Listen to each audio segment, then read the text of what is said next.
নতুন প্রজন্মের ব্যস্ততম ও জনপ্রিয় অভিনেত্রীদের তালিকায় যার নাম সবার আগে উঠে আসে তিনি আয়শা খান। জুন-জুলাই মাসেই মুক্তি পেয়েছে তার অন্তত 10টি নাটক ও একটি ওয়েব সিরিজ। নাটকগুলোর নাম শুনুন এক নিঃশ্বাসে। বাকরখানির প্রেম কথা, লাভ সিগন্যাল, অনামিকা, আবেগ, ধড়িবাজ, কে কখন কোথায়, লাভ বাইট, শেষ পাতার গল্প, লাভ ইন দ্য ইয়ার আর মায়াফুল। প্রতিটি নাটকই পেয়েছে দর্শকের ভালোবাসা ও লক্ষ লক্ষ ভিউ। এই নাটকগুলোতে আয়শার সহশিল্পী ছিলেন দেশের সেরা তারকারা আব্দুন নূর সজল, নিলয় আলমগীর, ফারহান আহমেদ জোভান, মুশফিক আর ফারহান, ইয়াস রোহান ও পার্থ শেখ।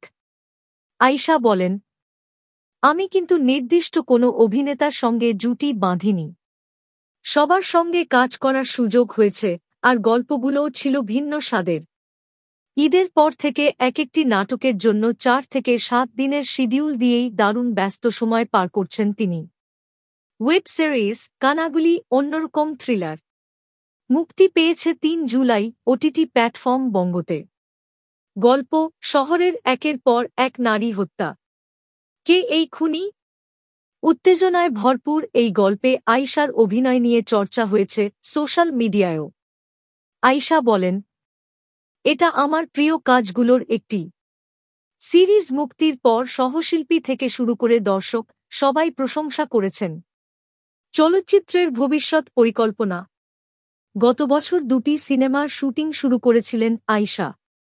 একটি প্রসূন রহমানের শেকর, যার শুটিং ও সম্পাদনা শেষ, মুক্তির অপেক্ষায়।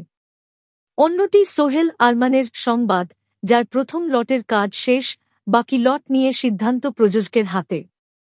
আয়শা বলছেন, ভালো গল্প ও চরিত্র পেলে ভবিষ্যতে চলচ্চিত্র করব। আপাতত কোনো নতুন সিনেমা হাতে নিচ্ছি না।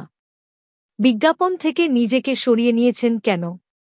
আয়শা বলছেন, এক সময় এত বিজ্ঞাপন করছিলাম, নিজেরই বিরক্ত লাগত। তাই ইচ্ছে করেই বিরতি নিয়েছি। এখন নাটকে মন দিচ্ছি। এই ছিল অভিনেত্রী আয়শা খানের ব্যস্ত সময়ের গল্প। নতুন নাটক, ওয়েব সিরিজ বা সিনেমায় তার আপডেট পেতে চ্যানেলটি সাবস্ক্রাইব করুন।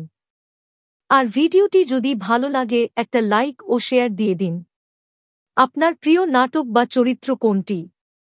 কমেন্টে জানাতে ভুলবেন না।